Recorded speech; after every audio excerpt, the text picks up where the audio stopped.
शिक्षक साथियों, इस वीडियो में हम लेकर आए हैं एक बहुत ही महत्वपूर्ण जानकारी। आपके विद्यालय से कोई विद्यार्थी विद्यालय छोड़कर चला जाता है, टीसी लेकर चला जाता है किसी अन्य विद्यालय में अध्ययन हेतु, तो आपको एजुकेशन पोर्टल 3.0 पर उसे ऑनलाइन टीसी जारी करनी होगी। अब वह ऑनलाइन टीसी आप किस प्रकार से जारी करेंगे, इस प्रक्रिया को हम यहाँ पर देखेंगे। चूँकि पूर्व के वीडियोज़ में आपने देखा है किस प्रकार से आप एजुकेशन पोर्टल 3.0 को सर्च करेंगे, किस प्रकार से इसे लॉगिन करेंगे। एक बार हम पुनः शॉर्ट में देख लेते हैं आप किस प्रकार से पोर्टल को सर्च करेंगे और इसे किस प्रकार से लॉगिन करेंगे। तो हम जैसे यहाँ पर देख रहे हैं, किसी भी ब्राउज़र पर आप सर्च करेंगे एजुकेशन पोर्टल 3.0, तो आपको जैसे ही इस पोर्टल को सर्च करते हैं तो पहला ऑप्शन प्राप्त होता है स्कूल एजुकेशन पोर्टल 3.0। यहाँ पर साइट भी ओपन हुई है, इस पर आप क्लिक कर देंगे। जैसे ही आप इस पर क्लिक करते हैं तो लॉगिन हेतु ऑप्शन आपको उपलब्ध हो जाएगा। वहाँ पर आप अपने यूज़र आईडी और पासवर्ड से उसे लॉगिन कर सकते हैं। अब इसे दो प्रकार से लॉगिन कर सकते हैं। आप स्कूल के यूज़र नेम से भी इसे लॉगिन कर सकते हैं। स्कूल के यूज़र नेम से लॉगिन करने के लिए स्कूल का यहाँ पर यूडाइज कोड लिखना होता है और जो भी पासवर्ड आपने बनाया है वह लिखेंगे, कैप्चा फिल करके लॉगिन कर देंगे। और दूसरा जो तरीका है वह है विद्यालय में पदस्थ किसी भी शिक्षक या प्रभारी के यूज़र नेम से भी आप इसे लॉगिन कर सकते हैं। यूज़र नेम में उनका यूनिक कोड होता है, पासवर्ड होगा, कैप्चा फिल करेंगे और लॉगिन कर देंगे। लॉगिन करने के पश्चात हम पहुंचेंगे एजुकेशन पोर्टल 3.0 के होम पेज पर। वहां पर प्रक्रिया देखते हैं आप किसी विद्यार्थी की ऑनलाइन टीसी किस प्रकार से जारी करेंगे। तो पोर्टल को लॉगिन करते ही यह पेज ओपन होगा, जहां आप लेफ्ट साइड में कुछ ऑप्शन देख रहे हैं, home, student directory, change password. अब विद्यार्थियों से संबंधित कोई भी कार्य आप करना चाहते हैं, आपको विद्यालय में छात्रों की क्लास प्रमोशन करना है, क्लास अपडेशन करना है, उन्हें अगली कक्षा में भेजना है, या प्रोफाइल अपडेट करना है, या ऑनलाइन टीसी जारी करना है, तो इसके लिए आपको यहाँ पर क्लिक करना होगा स्टूडेंट डायरेक्टरी। जैसे ही हम इसे क्लिक करते हैं तो आप इस पेज पर पहुँचते हैं, जहाँ कुछ ऑप्शंस और ओपन हुए हैं। स्टूडेंट डायरेक्टरी में यह ऑप्शन उपलब्ध हुए हैं, तो इन ऑप्शंस को आप देखें। और यहाँ पर हम मुख्य रूप से देखना चाहते हैं छात्रों की ऑनलाइन टीसी आप कैसे जारी करेंगे, जनरेट ट्रांसफ़र सर्टिफिकेट। तो ट्रांसफ़र सर्टिफिकेट किस प्रकार से छात्र का जारी करेंगे आप, तो यहाँ पर जो आप 5वें नंबर का ऑप्शन देख रहे हैं, जनरेट ट्रांसफ़र सर्टिफिकेट। अब ट्रांसफ़र सर्टिफिकेट आप जनरेट करना चाहते हैं तो इस पर आप क्लिक करेंगे।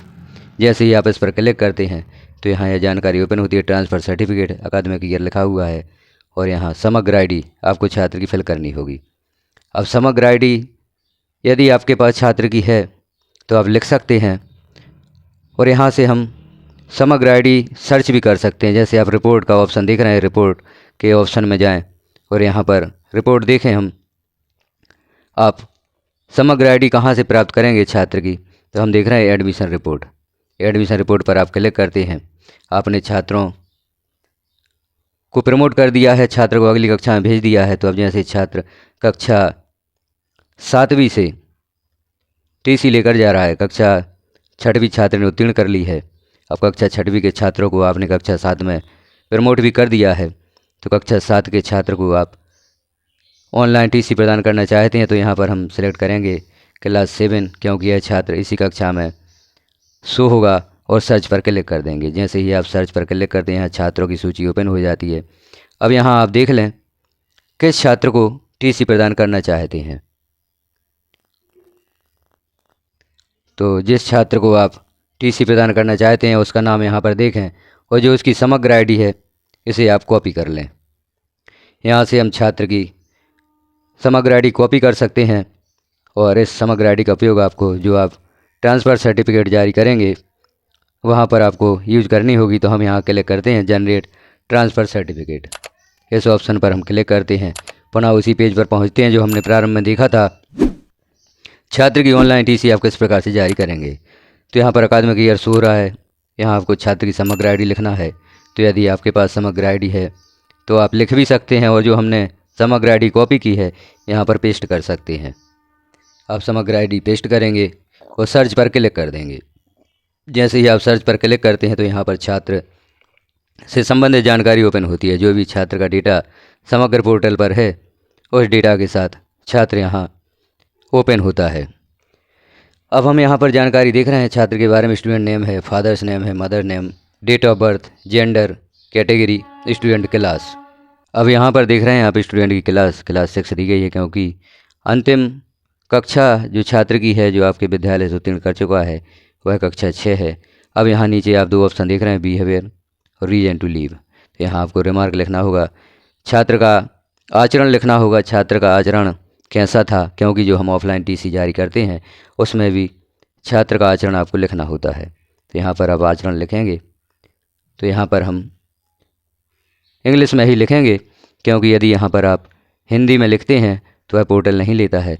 तो छात्र का जो भी बिहेवियर है, जो भी व्यवहार था, जो भी आचरण था विद्यालय में, उस आचरण को आप लिखेंगे। और यहाँ आपको जो दूसरा बॉक्स बना हुआ है इसमें रीजन टू लीव, छात्र क्यों विद्यालय छोड़ रहा है, उस रीजन को भी लिखना होगा।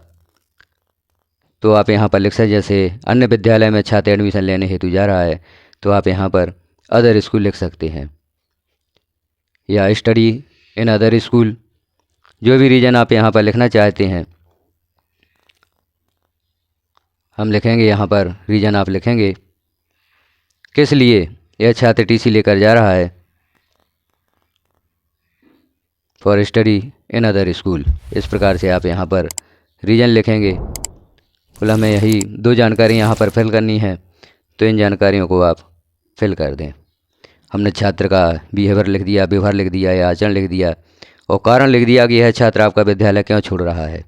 किसी अन्य विद्यालय में एडमिशन लेने हेतु जा रहा है, किसी अन्य स्कूल में अध्ययन करेगा, तो यहाँ हम लिख देते हैं for study in other school. और यहाँ नीचे आप नोट भी देख लें, आपकी एलिजिबिलिटी स्कीम के तहत यहाँ पर हो चुकी है, अतः अन्य स्कूल से नामांकन होने पर स्कीम का लाभ नहीं दिया जाएगा। अब इस सारी जानकारी को भरते हुए जो यहाँ पर दो बिंदु आपको फिल करने थे, दो बॉक्स की जानकारी आपको देनी थी, आचरण और विद्यालय छोड़ने का कारण, यह हमने लिख दिया। अब हम सेव पर क्लिक कर देते हैं। जैसे ही आप सेव पर क्लिक करते हैं तो यह मैसेज यहाँ पर शो होता है, do you want to save this record, क्या आप इस रिकॉर्ड को, इस जानकारी को सुरक्षित करना चाहते हैं, सेव करना चाहते हैं, इस छात्र को आप टीसी प्रदान करना चाहते हैं, तो आप सेव पर क्लिक कर दें। जैसे ही आप सेव पर क्लिक करते हैं, टीसी जनरेट सक्सेसफुली, इस छात्र की टीसी जनरेट हो चुकी है। चूँकि हमने छात्र को टीसी जनरेट कर दी है तो यह छात्र हमारे विद्यालय से बाहर हो जाता है, पोर्टल से उस कक्षा से बाहर हो जाता है। अब हम एक बार देख लेते हैं क्या यह छात्र तुरंत कक्षा से बाहर हो जाता है, विद्यालय से बाहर हो जाता है, या अपडेट होने में समय लगता है। प्रोफाइल अपडेशन का कार्य हमें करना है। तो कक्षा 7 में यह छात्र था, तो यहाँ पर कक्षा 7 हम सेलेक्ट करते हैं और सर्च पर क्लिक कर देते हैं। अब यहाँ उस छात्र का नाम शो होता है या नहीं, तो यहाँ हम देखते हैं, यहाँ से उस छात्र का नाम हटा दिया गया है। कक्षा 7 में वह छात्र था, अब हम यहाँ पर देख रहे हैं उस छात्र का नाम इस सूची में नहीं है, अर्थात यह छात्र आपके विद्यालय से बाहर कर दिया गया है। क्योंकि रिपोर्ट में हमने देखा था जो क्लास प्रमोशन, तो आपने उस छात्र का क्लास प्रमोशन किया है, कक्षोन्नति की है, तो उस रिकॉर्ड में वह शो होगा। लेकिन प्रोफाइल अपडेशन की सूची में हमने देखा यह नई कक्षा है, जो हमने कक्षा 6 के छात्रों को प्रमोट किया था उनकी सूची है, तो यहाँ पर वह छात्र शो नहीं होता। तो इस प्रकार से आप छात्रों को टीसी प्रदान कर सकते हैं। कोई भी छात्र आपका विद्यालय छोड़कर जाता है तो उसे आपको टीसी प्रदान करनी होगी।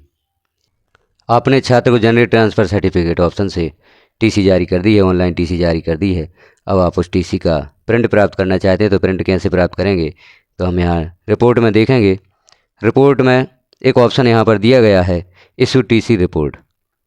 इस ऑप्शन को आप देखें, इशूड टीसी रिपोर्ट, अर्थात आपके द्वारा जो टीसी जारी की गई हैं उसकी रिपोर्ट हम कैसे देखें, तो इशू टीसी रिपोर्ट पर आप क्लिक करेंगे। जैसे ही आप इस पर क्लिक करते हैं तो यहाँ पर अकादमिक ईयर आपको सेलेक्ट करना है। अब यहाँ पर हम कौन सा अकादमिक ईयर सेलेक्ट करेंगे, यहाँ पर हम 2024-25 अकादमिक ईयर सेलेक्ट करेंगे, क्योंकि अभी आपने छात्र को टीसी प्रदान की है तो वह छात्र 2024-25 में अध्ययनरत था।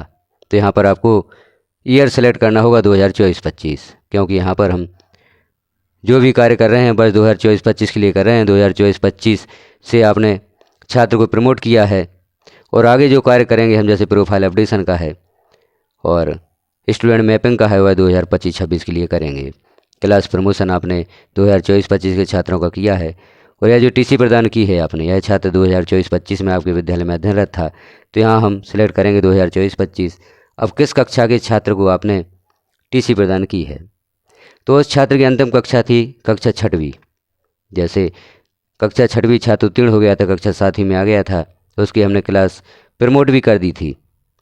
क्लास प्रमोट करने के पश्चात ही वह छात्र टीसी लेने आया, लेकिन उसकी अंतिम कक्षा 6 थी। तो यहाँ पर हम कक्षा 6 सेलेक्ट करते हैं। आप कक्षा 6 सेलेक्ट करके सर्च पर जैसे ही क्लिक करते हैं तो यहाँ पर छात्र की टीसी से संबंधित जानकारी यहाँ पर शो होती है। जैसे समग्र आईडी है, नाम है, फादर्स नेम। चूँकि यहाँ पर फादर का नाम नहीं दिया गया है क्योंकि समग्र डेटा यहाँ पर ओपन होता है, समग्र पोर्टल से जानकारी ली जाती है। तो समग्र में यहाँ पर छात्र के फादर का नेम नहीं था तो यहाँ पर नहीं आया।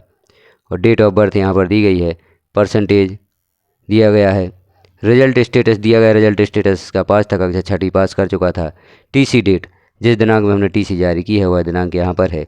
अब आप प्रिंट इन्फॉर्मेशन, जो आपने टीसी जारी की है उसका प्रिंट प्राप्त करना चाहते हैं तो यहाँ प्रिंट पर हम क्लिक करेंगे। जैसे ही आप प्रिंट पर क्लिक करते हैं तो छात्र का जो आपने ट्रांसफ़र सर्टिफिकेट या शाला स्थानांतरण प्रमाण पत्र यहाँ पर जारी किया है वह यहाँ पर शो होता है। आप देखें, छात्र का नाम दिया गया है, पिता का नाम, माता का नाम यहाँ पर नहीं लिखा गया है। तो आप इस ट्रांसफ़र सर्टिफिकेट का प्रिंट प्राप्त करके पिता का नाम और माता का नाम आप पेन से भी लिख सकते हैं। यहाँ पर पिता और माता का नाम लिख दें। जब आप इसका प्रिंट प्राप्त कर लेंगे, अब हम इस प्रिंट को या जो यहाँ पर टीसी आपको शो हो रही है इसका प्रिंट प्राप्त करना चाहते हैं तो हम कैसे प्राप्त करेंगे। नीचे यहाँ पर प्रिंट का ऑप्शन है। पहले आप जानकारियाँ देख लें कौन कौन सी जानकारी यहाँ पर ओपन हुई हैं। जैसे हम देख रहे हैं, छात्र का नाम है और जाति है, मातृभाषा है, शाला का नाम है, विकासखंड का नाम, जिले का नाम, दिनांक, किस दिनांक को छात्र का एडमिशन हुआ था आपके विद्यालय में, किस दिनांक को छात्र शाला छोड़ रहा है, उपस्थित किस दिनांक तक उपस्थित रहा, किस दिनांक को शाला छोड़ता है, शाला प्रवेश पंजी क्रमांक यहाँ पर आपको लिखना होगा, जन्म दिनांक यहाँ पर दी गई है। और भी जानकारियाँ जो यहाँ पर फिल नहीं की गई हैं उन जानकारियों को आपको फिल करना होगा। जब आप इसका प्रिंट प्राप्त कर लेते हैं उस छात्र को प्रदान करते हैं तो हम प्रिंट पर क्लिक करते हैं। यदि आप यह कार्य मोबाइल या टैबलेट से कर रहे हैं तो यह जानकारी आपको PDF में सेव करनी होगी। तो ये जानकारी को आप PDF में सेव कर लें। जैसे यहाँ हम क्लिक करते हैं, अब यह कैसे आप PDF में सेव करेंगे, तो यहाँ जैसे हम क्लिक करते हैं यहाँ पर PDF का ऑप्शन है, इस पर आप क्लिक करेंगे तो यह जानकारी PDF में सेव हो जाती है। इस प्रकार से आप टीसी का प्रिंट प्राप्त कर सकते हैं और छात्र को प्रदान कर सकते हैं। जो हमने टीसी देखी थी उसमें जो जानकारियाँ नहीं थी वह जानकारी आप यहाँ पर फिल कर सकते हैं। तो यहाँ पर हमें सेव करना होगा, कहाँ हम सेव करना चाहते हैं तो यह जानकारी सेव हो जाती है। तो इस प्रकार से आप टीसी का प्रिंट भी प्राप्त कर सकते हैं। यदि आप कंप्यूटर पर कार्य कर रहे हैं तो डायरेक्ट इसका प्रिंट प्राप्त कर सकते हैं। मोबाइल टैबलेट पर इसे PDF में सेव करके प्रिंट प्राप्त कर सकते हैं। आपके विद्यालय की अंतिम कक्षा 5वीं या 8वीं है, वहाँ से छात्र विद्यालय छोड़कर जाता है तो सभी छात्रों की आपको ऑनलाइन टीसी यहाँ पर जारी करनी होगी। तो इस प्रक्रिया के द्वारा आप टीसी जारी कर सकते हैं, ट्रांसफ़र सर्टिफिकेट जारी कर सकते हैं। तो जानकारी कैसी लगी आपको कमेंट में अवश्य बताएं। चैनल पर पहली बार हैं तो चैनल को सब्सक्राइब कर लें, वीडियो को लाइक करें, शेयर करें, क्योंकि यहाँ पर जो नया पोर्टल है एजुकेशन पोर्टल 3.0 इसमें कार्य करने में आपको बहुत सी प्रॉब्लम्स भी होंगी। तो सारी समस्याओं का समाधान यहाँ पर दिया जाएगा। चैनल पर बने रहें और सभी वीडियोज़ आप अवश्य देखें और एजुकेशन पोर्टल पर जो भी कार्य किए जाने हैं उन्हें आप कर सकें। वीडियो को लास्ट तक देखने के लिए आपका धन्यवाद।